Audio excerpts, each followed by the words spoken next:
Livro dos Médiuns, capítulo 29, das reuniões das sociedades espíritas. Das reuniões em geral, número 324. As reuniões espíritas oferecem grandíssimas vantagens, por permitirem que os que nelas tomam parte se esclareçam mediante a permuta das ideias, pelas questões e observações que se façam, das quais todos aproveitam. Mas para que produzam todos os frutos desejáveis, requerem condições especiais, que vamos examinar por quanto erraria quem as comparasse às reuniões ordinárias. Todavia, sendo afinal cada reunião um todo coletivo, o que lhes diz respeito decorre naturalmente das precedentes instruções. Cabe-lhes tomarem as mesmas precauções e preservarem-se dos mesmos escolhos que os indivíduos. Essa a razão por que colocamos em último lugar este capítulo. Elas apresentam caracteres muito diferentes, conforme o fim com que se realizam. Por isso mesmo, suas condições intrínsecas também devem diferir. Segundo o gênero a que pertençam, podem ser frívolas, experimentais ou instrutivas. 325. As reuniões frívolas se compõem de pessoas que só veem o lado divertido das manifestações, que se divertem com as facécias dos espíritos levianos, aos quais muito agrada essa espécie de assembleia, e que não faltam por gozarem nelas de toda a liberdade para se exibirem. É nessas reuniões que se perguntam banalidades de toda sorte, que se pede aos espíritos a predição do futuro, que se lhes põe à prova a perspicácia em adivinhar as idades, ou o que cada um tem no bolso, em revelar segredinhos e mil outras coisas de igual importância. Tais reuniões são, em consequência, mas, com às vezes, os espíritos levianos são muito inteligentes e, em geral, de bom humor e bastante jovialidade, dão-se frequentemente nelas fatos muito curiosos, de que o observador pode tirar proveito. Aquele que só isso tenha visto e julgue o mundo dos espíritos por essa amostra, ideia tão falsa fará deste como quem julgasse toda a sociedade de uma grande capital pela de alguns de seus quarteirões. O simples bom senso diz que os espíritos elevados não comparecem a reuniões desse gênero, e que os espectadores não são mais sérios do que os atores. Quem queira ocupar-se com coisas fúteis deve francamente chamar espírito levianos, do mesmo modo que para divertir uma sociedade chamaria truões. Porém, cometeria uma profanação aquele que convidasse para semelhantes meios individualidades veneradas, porque seria misturar o sagrado com o profano. 326. As reuniões experimentais têm particularmente por objetivo a produção das manifestações físicas. Para muitas pessoas são um espetáculo mais curioso que instrutivo.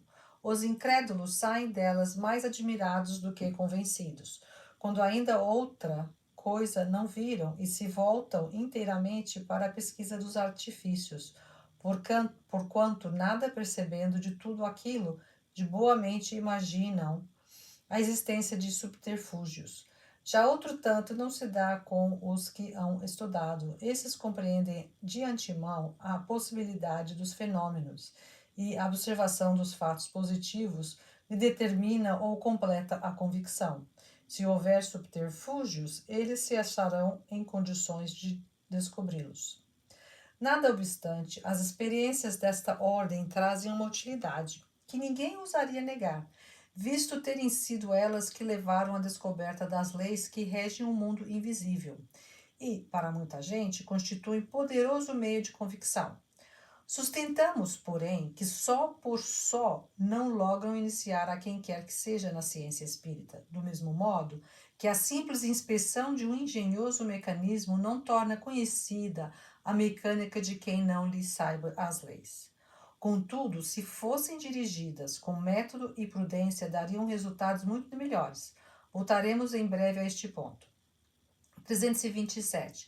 As reuniões instrutivas apresentam um caráter muito diverso, e como são as em que se podem aurir o verdadeiro ensino, insistiremos mais sobre as condições a que devem satisfazer.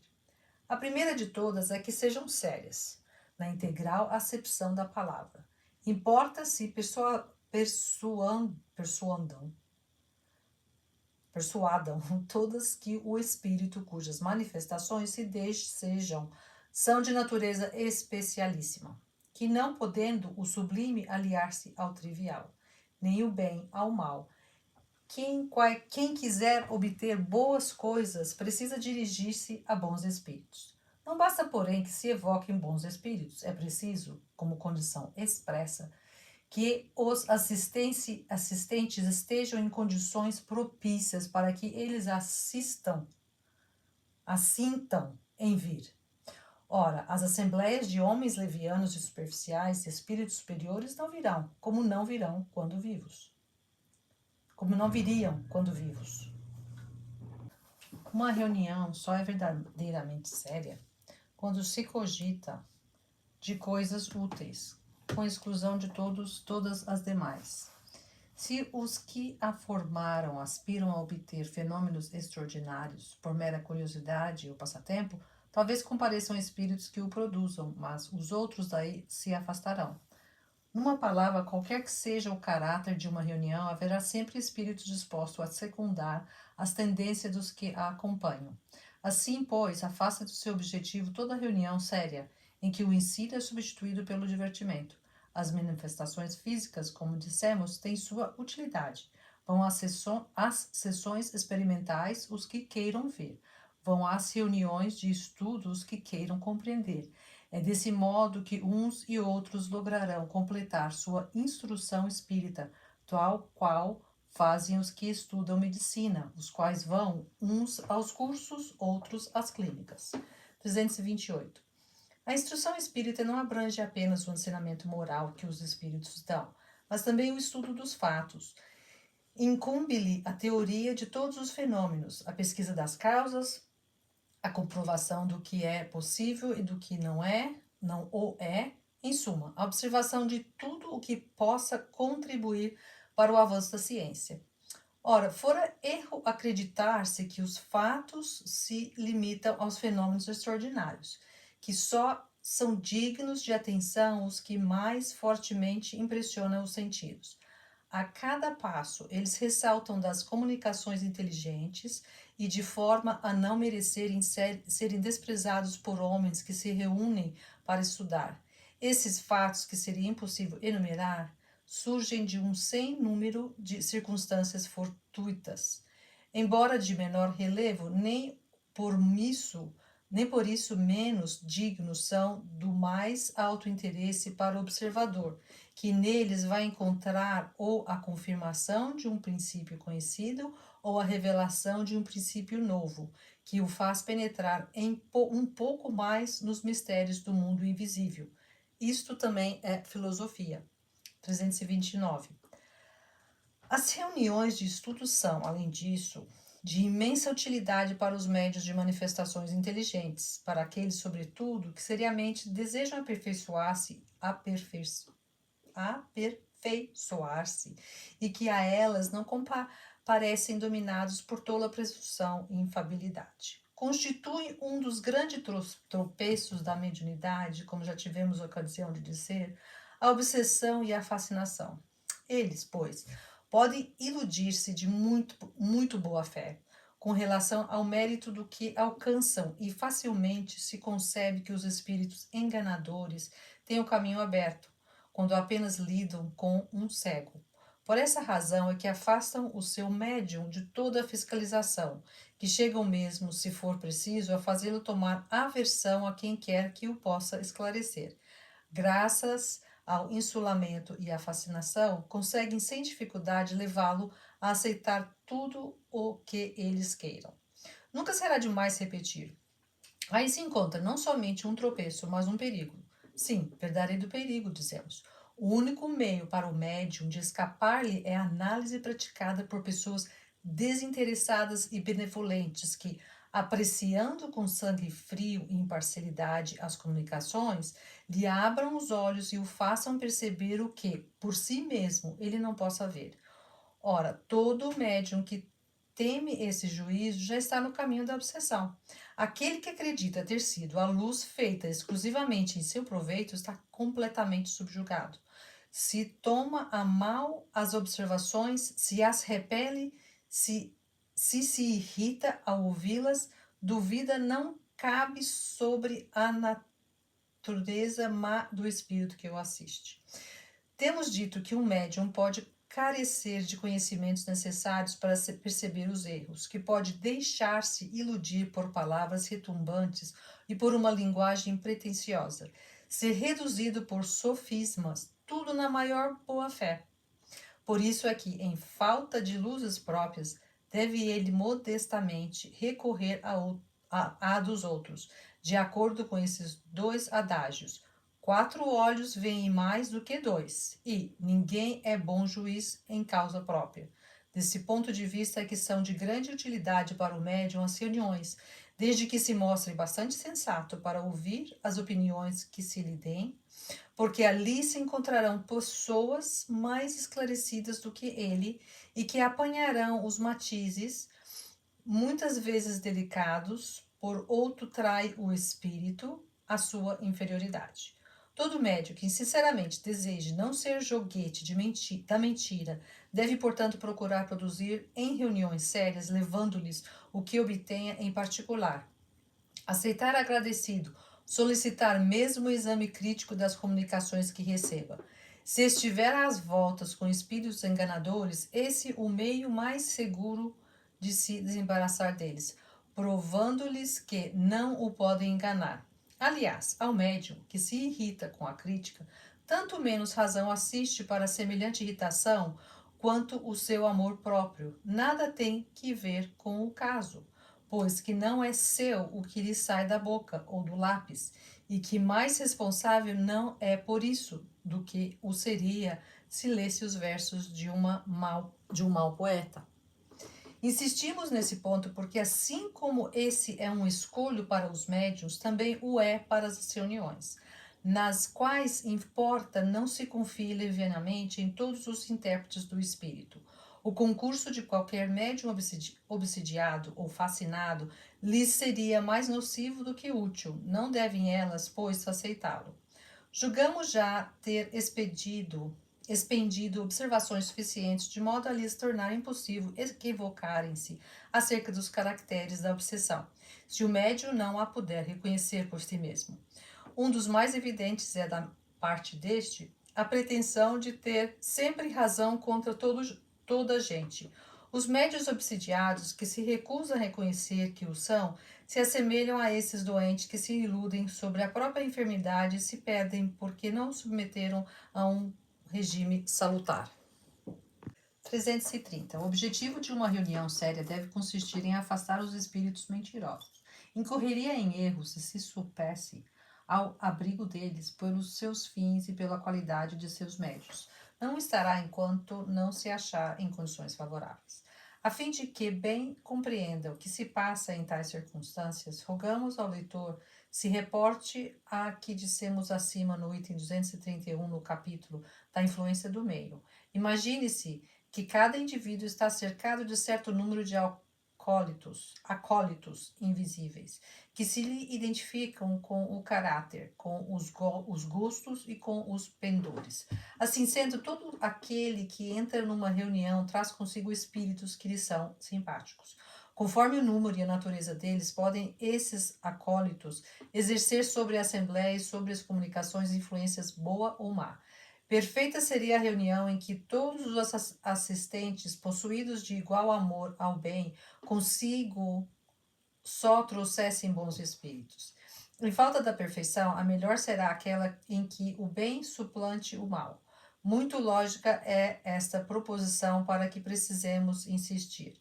331. Uma reunião é um ser coletivo cujas qualidades e propriedades são a resultante das de seus membros e formam como que um feixe.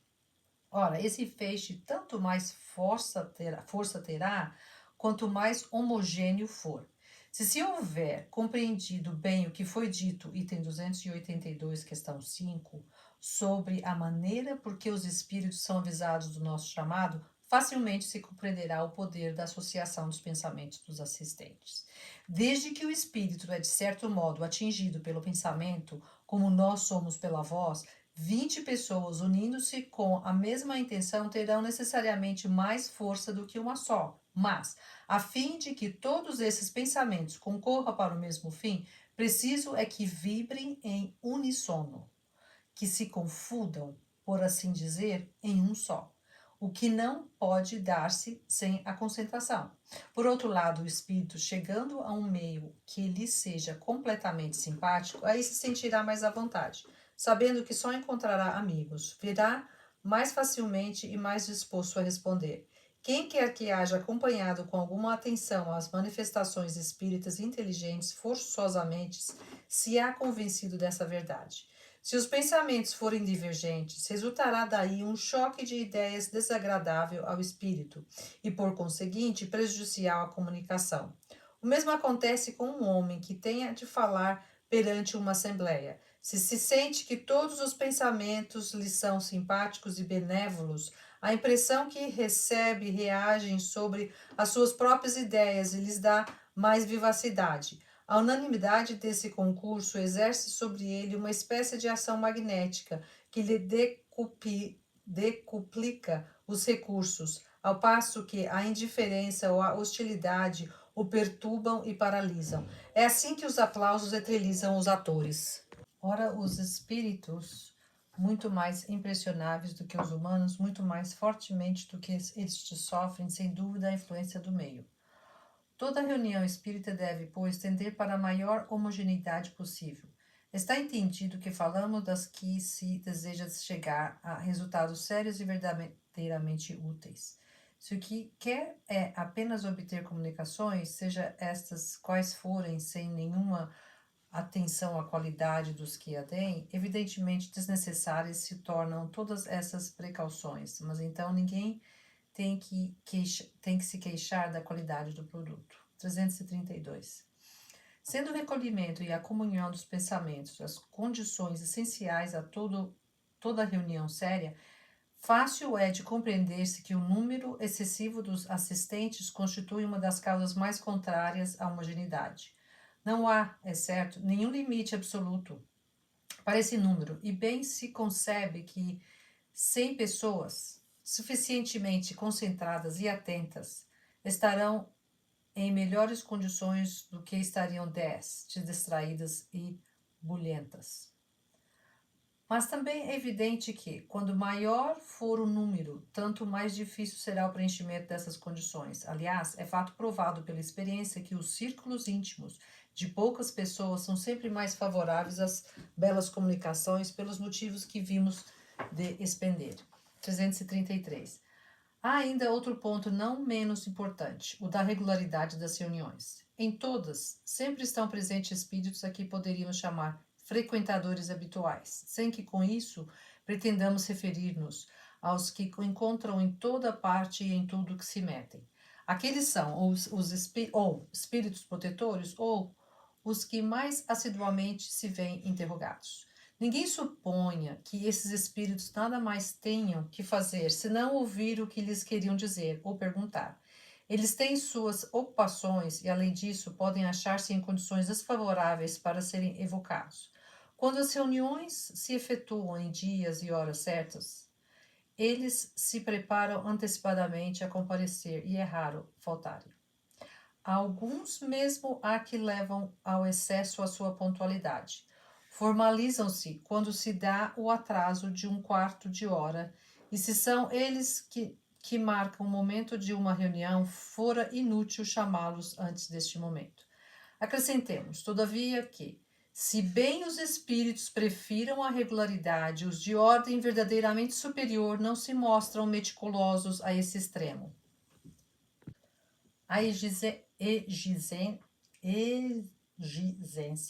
de pontualidade rigorosa é sinal de inferioridade, como tudo que seja pueril. Mesmo fora das horas predeterminadas, podem eles, sem dúvida, comparecer e se apresentam de boa vontade, se é útil o fim objetivado. Nada, porém, mais prejudicial às boas comunicações do que o chamar à torto e à direito. quando isso nos acuda à fantasia e principalmente sem motivo sério, como não se acham adstritos e se submeterem aos nossos caprichos, bem podem dar-se que não se movam ao nosso chamado. É então que ocorre tomarem-lhe outros o lugar e os nomes. Das sociedades propriamente ditas, 334. Tudo o que dissemos das reuniões, em geral, se aplica naturalmente às sociedades regularmente construídas, as quais, entretanto, têm que lutar com algumas dificuldades especiais oriundas dos próprios laços existente entre os seus membros, frequentes sendo os pedidos que se nos dirigem de esclarecimento sobre a maneira de se formarem as sociedades, resumindo-emos aqui algumas palavras. O Espiritismo, que apenas acaba de nascer, ainda é diversamente apreciado e muito pouco compreendido em sua essência, por grande número de adeptos, de modo a oferecer um laço forte que prenda entre si os membros do que se possa chamar uma associação ou sociedade. E impossível é que semelhante laço exista, a não ser entre os que lhe percebem o objetivo moral, o compreendem e o aplicam a si mesmos. Entre os que nele veem fatos mais ou menos curiosos, nenhum laço sério pode existir. Colocando os fatos acima dos princípios, uma simples divergência quanto à maneira de os considerar basta para dividi-los. O mesmo já não se dá com os primeiros, porquanto, acerca da questão moral, não pode haver duas maneiras de encará-las. Tanto assim que, onde quer que eles se encontrem, confiança mútua os atrai uns para os outros, e a recíproca benevolência que entre todos reina exclui o constrangimento e o vexame que nascem da suscetibilidade, do orgulho que se irrita à menor contradição, do egoísmo que tudo reclama para a pessoa em quem domina. Uma sociedade onde aqueles sentimentos se achassem partilhados por todos, onde os seus componentes se reunissem com o propósito de se instruírem pelos ensinos do Espírito e não na expectativa de presenciarem coisas mais ou menos interessantes, ou para fazer cada um que a sua opinião prevaleça, seria não só viável, mas também indissolúvel. A dificuldade, ainda grande, de reunir crescido número de elementos homogêneos deste ponto de vista, nos leva a dizer que, no interesse dos estudos e por bem da causa mesma, as reuniões espíritas devem ter antes a multiplicação de pequenos grupos do que a constituição de grandes aglomerações. Esses grupos, correspondendo-se entre si, visitando-se, permutando observações, podem, desde já, formar um núcleo de grande família espírita que um dia consorciará todas as opiniões e unirá os homens por um único sentimento, o da fraternidade, trazendo o cunho da caridade cristã. 335. Já vimos de quanta importância é a uniformidade de sentimentos, mas para a obtenção de bons resultados. Necessariamente, tanto mais difícil é obter-se essa uniformidade, quanto maior for o número. Nos agregados pouco numerosos, todos se conhecem melhor e há mais segurança quanto à eficácia dos elementos que para eles entram. O silêncio e o recolhimento são mais fáceis e tudo se passa como em família. As grandes assembleias excluem a intimidade pela variedade dos elementos de se compõem. Exigem sedes especiais, recursos pecuniários e um aparelho administrativo desnecessário nos pequenos grupos. A divergência dos caracteres, das ideias, das opiniões, aí se desenha melhor oferece os espíritos perturbadores mais facilidade para semearem a discórdia. Quanto mais numerosa é a reunião, tanto mais difícil é conterem-se todos os presentes. Cada um quererá que os trabalhos sejam dirigidos segundo o seu modo de entender, que seja tratados preferentemente os assuntos que mais lhe interessam. Alguns julgam que o título de sócio lhes dá o direito de impor suas maneiras de ver. Daí, opugnações, uma causa de mal-estar que acarreta, cedo ou tarde, a desunião e depois a dissolução, sorte de todas as sociedades, quaisquer que sejam seus objetivos. Os grupos pequenos jamais se encontram sujeitos a pequenas flutuações. A queda de uma grande associação seria um insucesso aparente para a causa do espiritismo, do qual seus inimigos não deixariam de prevalecer-se. A dissolução de um grupo pequeno passa despercebida e, ademais, se um se dispersa, 20 outros se formam ao lado. Ora, 20 grupos de 15 a 20 pessoas obterão mais e muito mais farão pela propaganda do que uma assembleia de 300 ou 400 indivíduos. Dir-se-á provavelmente que os membros de uma sociedade que agissem da maneira que vimos de esboçar não seriam verdadeiros espíritas, pois que a caridade e a tolerância são o dever primário que a doutrina impõe a seus adeptos. É perfeitamente exato e por isso mesmo os que procedam assim são espíritas mais de nome do que de fato. Certo, não pertencem à terceira categoria. Veja-se o item 28. Mas quem diz que eles sequer mereçam o simples qualificativo de espíritas? Uma consideração aqui se apresenta, não destituída de gravidade. 336. Não esqueçamos que o espiritismo tem inimigos interessados em obstar-lhe a marcha, aos quais seus triunfos causam despeito. Não sendo os mais perigosos que atacam abertamente, porém os que agem na sombra, os que o acariciam com uma das mãos e o dilaceram com a outra. Esses seres malfazejos se insinuam onde quer que contém poder fazer mal. Como sabem que a união é uma força, tratam de a destruir, agitando brandões de discórdia. Quem, desde então, pode afirmar que os que, nas reuniões, semeiam a perturbação e a cisânia, não sejam agentes provocadores interessados na desordem? Sem dúvida alguma, não são espíritas verdadeiros, nem bons. Jamais farão o bem e podem fazer muito mal. Ora, compreende-se que infinitamente mais facilidade encontram eles de se insinuarem nas reuniões numerosas do que nos núcleos pequenos, onde todos se conhecem. Graças a surdos manejos que passam despercebidos, espalham a dúvida, a desconfiança e a desafeição. Sob a aparência de interesse hipócrita pela causa, tudo criticam, formam conciliábulos e corrilhos que presto rompem a harmonia do conjunto. É o que querem. Tratando-se de gente dessa espécie, apelar para os sentimentos de caridade e fraternidade a falar a surdos voluntários, porquanto o objetivo de tais criaturas é precisamente aniquilar esses sentimentos, que constituem os maiores obstáculos opostos a seus manejos. Semelhante estado de coisas desagradável em todas as sociedades, ainda mais o é nas associações espíritas, porque se não ocasiona um rompimento, gera uma preocupação incompatível com recolhimento e a atenção. 337. Se mau rumo a reunião tomar, dir-se-á, não terão as pessoas sensatas e bem intencionadas a ela presentes o direito de crítica. Deverão deixar que o mal passe, sem dizerem palavra, e aprovar tudo pelo silêncio? Sem nenhuma dúvida, esse direito lhes assiste. É mesmo um dever que lhes corre. Mas, se boa intenção os anima, eles emitirão suas opiniões, guardando todas as conveniências e com cordialidade, francamente, e não com subterfúgios.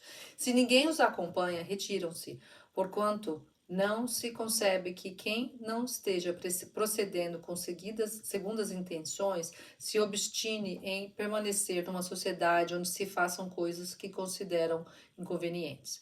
Pode-se, pois, estatuir como princípio que todo aquele que numa reunião espírita provoca desordem ou desunião, ostensiva ou subrepticiamente, pois quaisquer meios é ou um agente provocador ou, pelo menos, um mau espírito do qual cumpre que os outros se livrem o mais depressa possível. Porém, a isso obstam muitas vezes os próprios compromissos que ligam os componentes da reunião. Razão porque convém se evitem os compromissos indissolúveis. Os homens de bem sempre se acham suficientemente comprometidos. O mal intencionados sempre o estão demais. 338. Além dos notoriamente malignos que se insinuam nas reuniões, há os que, pelo próprio caráter, levam consigo a perturbação a toda parte onde vão. Nunca, portanto, será demasiada toda a circunspensão na admissão de elementos novos. Os mais prejudiciais nesse caso não são os ignorantes da matéria, nem mesmo os que não creem. A convicção só se adquire pela experiência e pessoas há que desejam esclarecer-se de boa fé. Aqueles, sobretudo, contra os quais maiores precauções devem ser tomadas são os de sistemas preconcebidos, os incrédulos obstinados, que duvidam de tudo até da evidência, os orgulhosos que, pretendendo ter o privilégio da luz infusa, procuram em toda a parte impor suas opiniões e olham com desdém para os que não pensam como eles. Não vos deixeis iludir pelo pretenso desejo que manifestam de se instruírem. Mais de um encontrareis, que muito aborrecido ficará, se for constrangido a convir em que se enganou.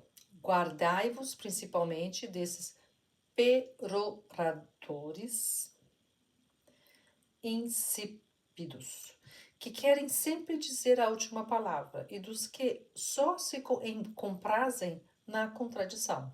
Uns e outros fazem perder tempo, sem nenhum proveito, nem mesmo para si próprios. Os espíritos não gostam de palavras inúteis. 339.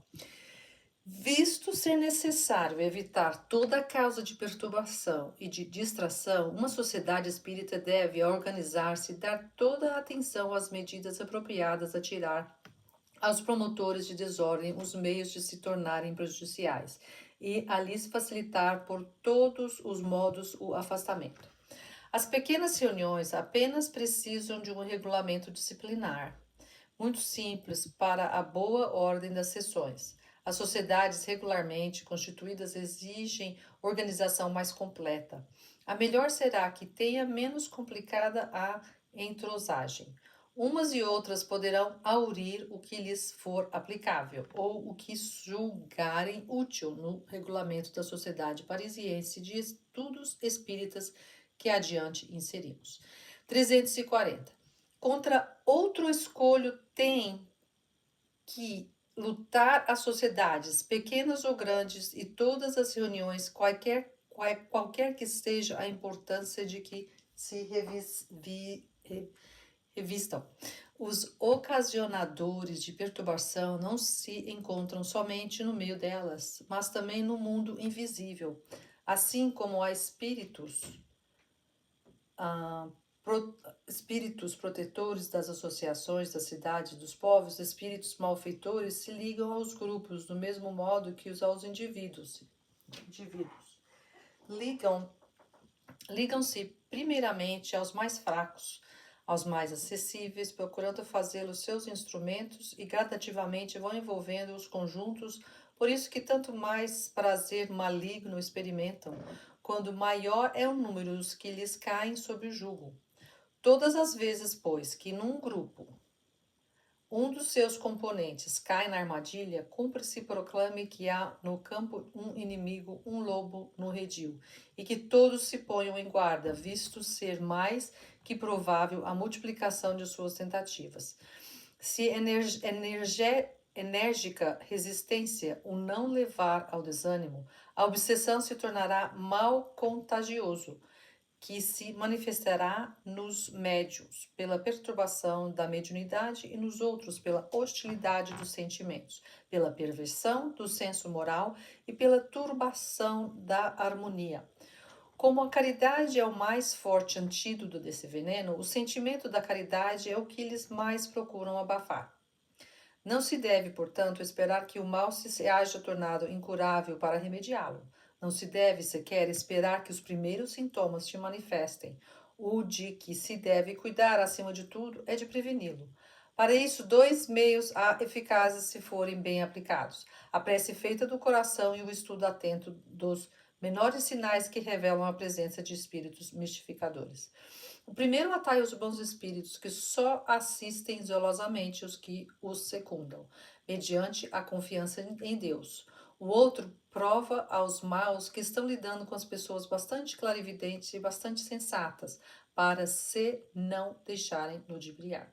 Se um dos membros do grupo for presa da obsessão, todos os esforços devem tender, desde os primeiros indícios, a lhe abrir os olhos, a fim de que o mal não se agrave, de modo a lhe levar à convicção de que se enganou e de lhe despertar o desejo de secundar os que procuram libertá-lo. 341. A influência do meio é consequência da natureza dos espíritos e do modo por que atuam sobre os seres vivos. Dessa influência, pode cada um deduzir por si mesmo as condições mais favoráveis para uma sociedade que aspira a granjear a simpatia de bons espíritos e a só obter boas comunicações, afastando as más. Estas condições se contêm todas as disposições morais dos assistentes e se resumem nos pontos seguintes: perfeita comunhão de vista e de sentimentos, cordialidade recíproca entre todos os membros, ausência de todo sentimento contrário à verdadeira caridade cristã.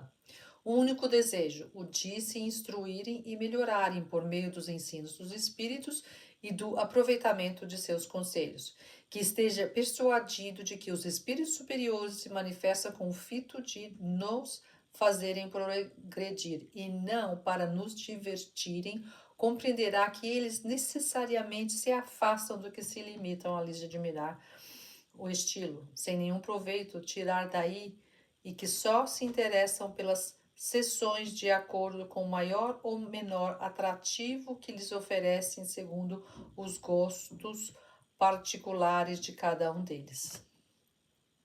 Exclusão de tudo que nas comunicações perdidas aos espíritos apenas exprima o desejo de satisfação da curiosidade. Recolhimento e silêncio respeitosos durante as confabulações com os espíritos.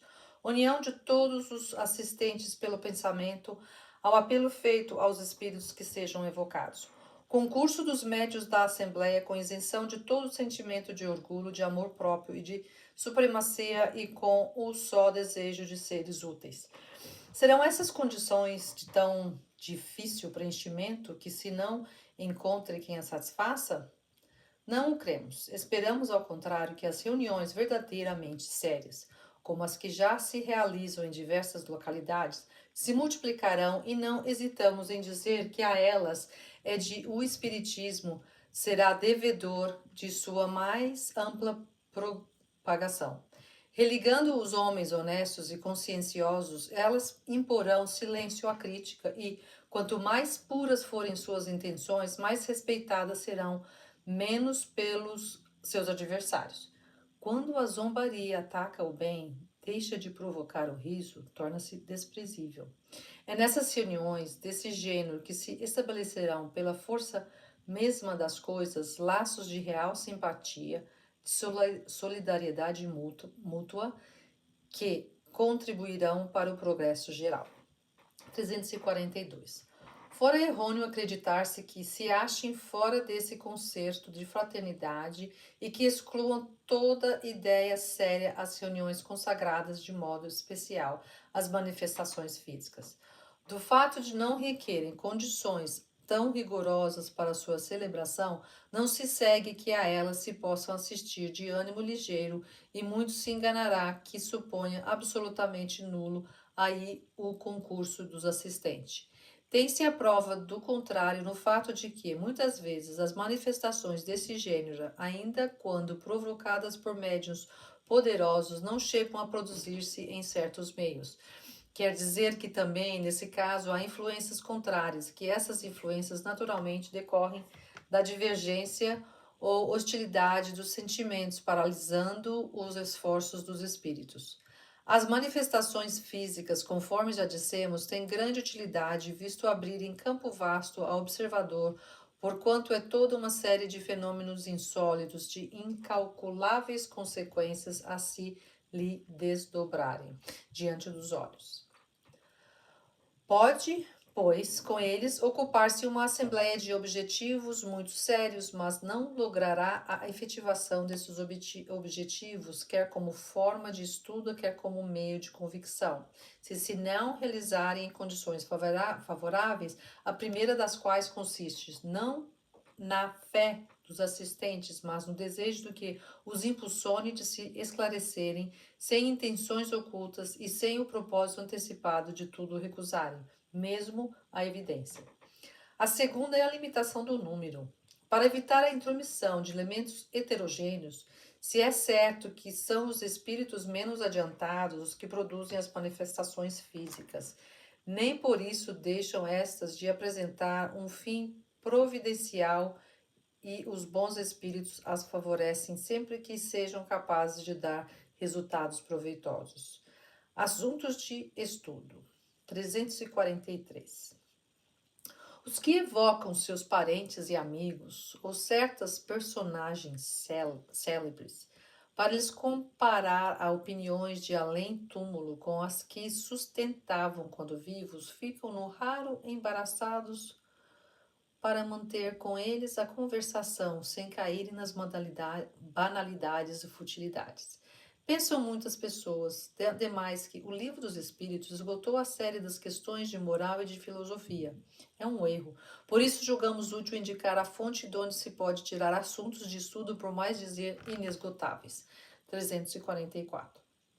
Se a evocação dos homens ilustres, os espíritos superiores, é eminentemente proveitosa pelos ensinamentos que eles nos dão, a dos espíritos vulgares não os é menos, embora esses espíritos sejam incapazes de resolver as questões de grande alcance. Eles próprios revelam a sua inferioridade, e quanto menor é a distância que os separam de nós, mais os reconhecemos em situação análoga à nossa, sem levar em conta que, frequentemente, nos manifestam traços característicos dos mais alto interesse, conforme explicamos acima no número 281, falando de utilidade das evocações particulares.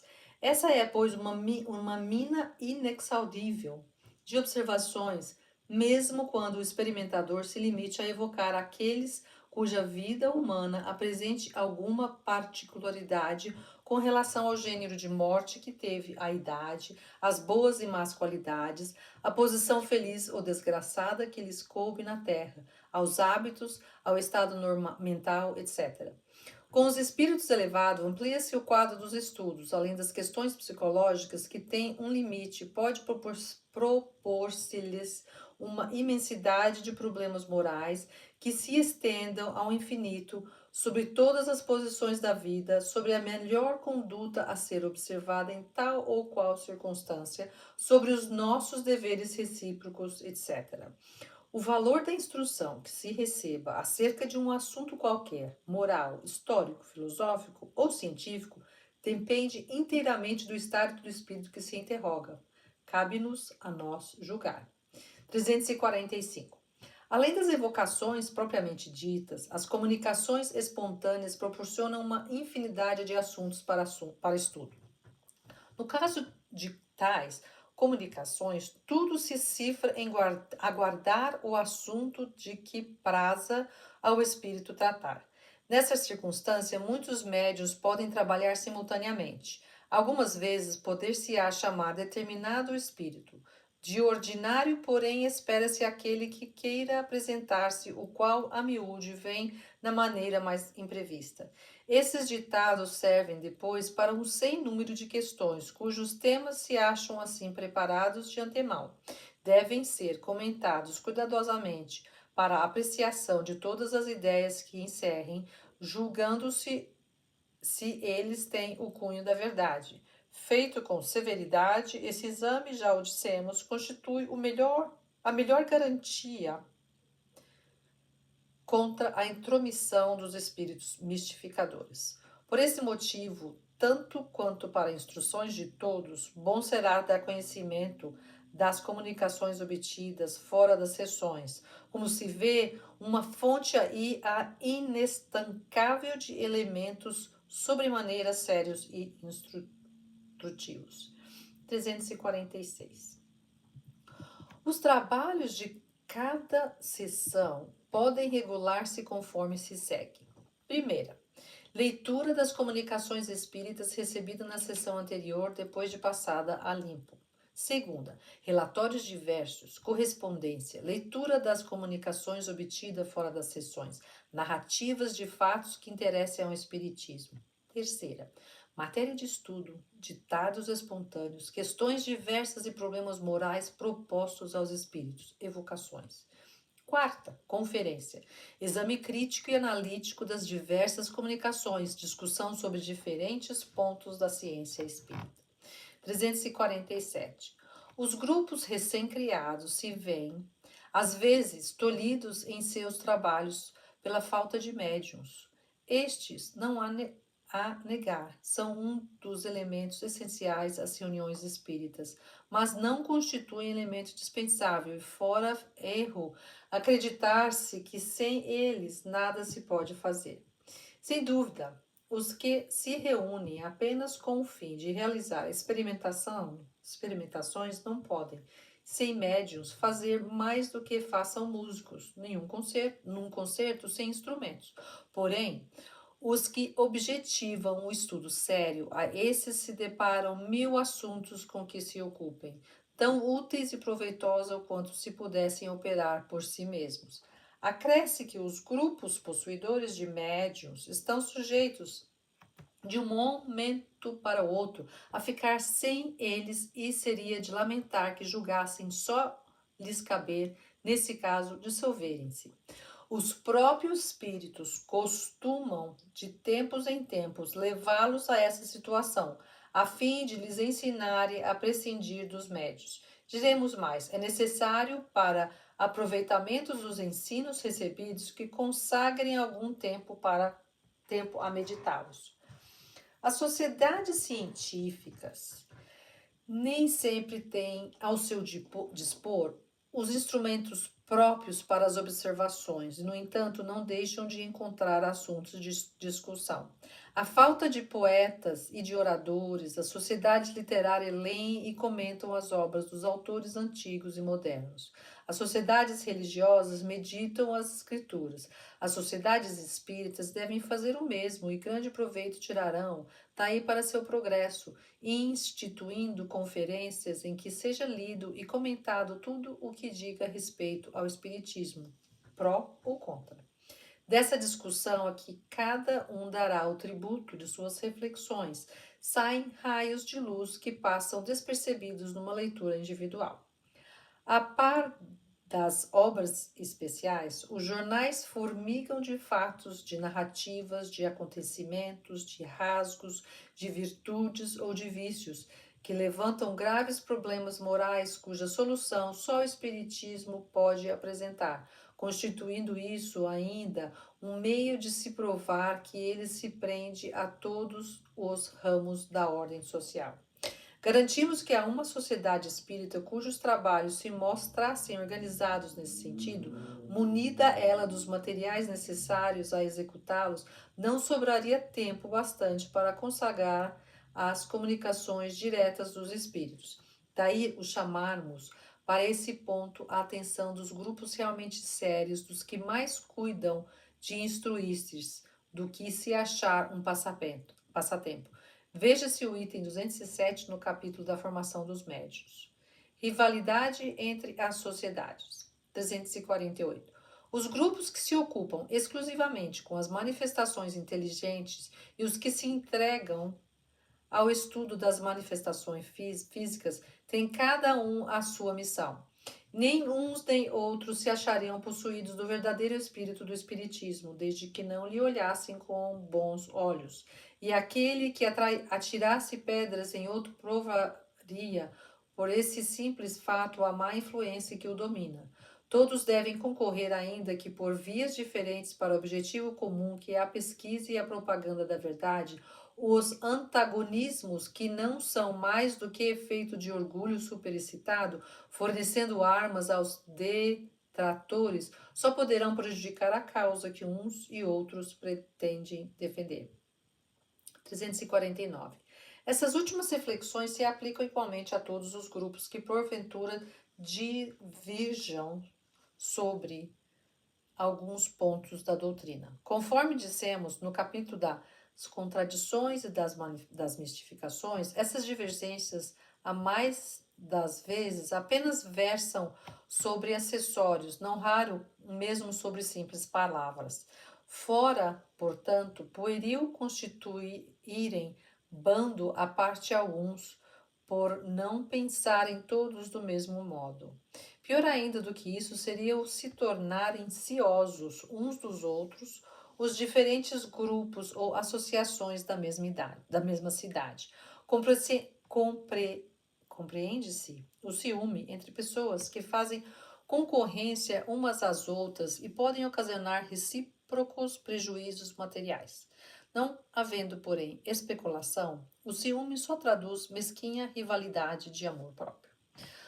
Como, em definitiva, não há sociedade que possa reunir em seu seio todos os adeptos a que se achem animados do desejo sincero de propagar a verdade, que se proponham a um fim unicamente moral, devem assistir com prazer à multiplicação dos grupos, e, se alguma concorrência haja de entre eles existir, outra não deverá ser senão a de fazer cada um maior soma de bem. As que pretendam estar exclusivamente com a verdade terão que o provar, tomando por divisa amor e caridade, que há de todo verdadeiro espírita. Quererão prevalecer-se da superioridade dos espíritos que a assistam, provém-no pela superioridade dos ensinos que recebam e pela aplicação que façam deles a si mesmas. Esse o critério infalível para se distinguirem as que estejam no melhor caminho. Alguns espíritos, mais presunçosos do que lógicos, tentam por vezes impor sistemas singulares e impraticáveis à sombra de nomes veneráveis com que se adornam. O bom senso acaba sempre por fazer justiça a essas utopias. Mas, enquanto isso não se dá, podem elas semear a dúvida e a incerteza entre os adeptos. Daí, não raro, uma causa de dissentimentos passageiros. Além dos meios que temos indicado de as apreciar, outro critério há que lhes dá a medida exata do valor. O número dos partidários que tais sistemas recrutam.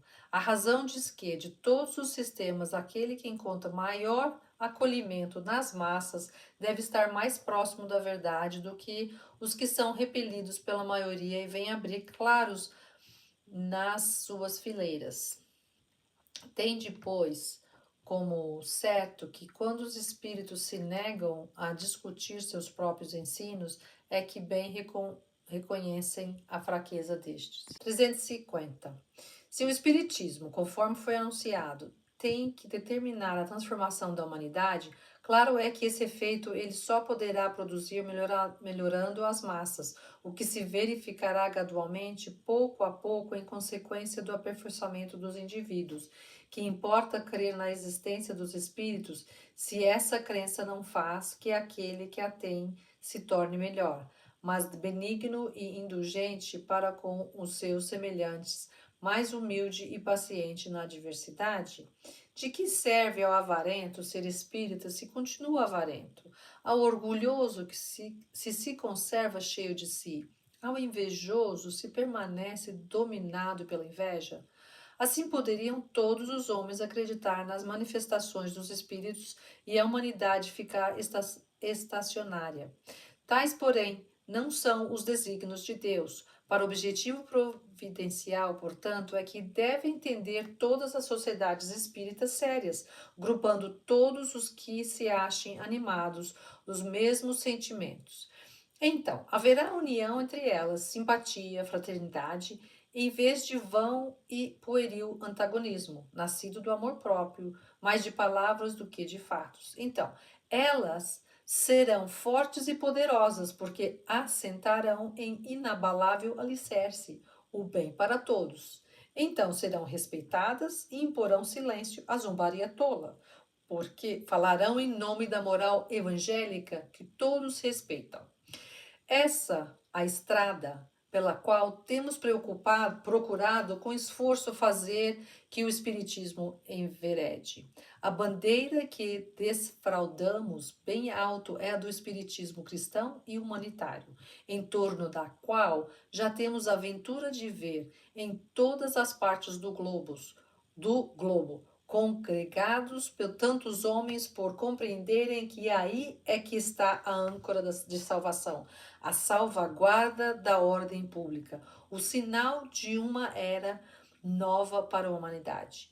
Convidamos, pois, todas as sociedades espíritas a colaborar nessa grande obra, que de um extremo ao outro do mundo elas se estendam fraternalmente as mãos e eis que terão colhido o mal em inextricáveis malhas.